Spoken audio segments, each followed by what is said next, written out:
blessed by Israel. We got the real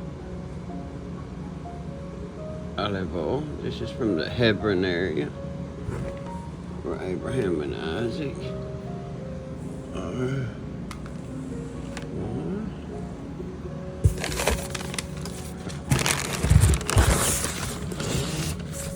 There's 2 bottles.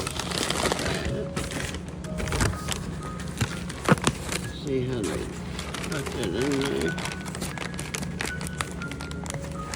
For shipping purposes.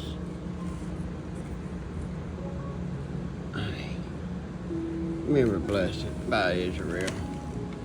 This stuff is really good for you. Hey, have a great day.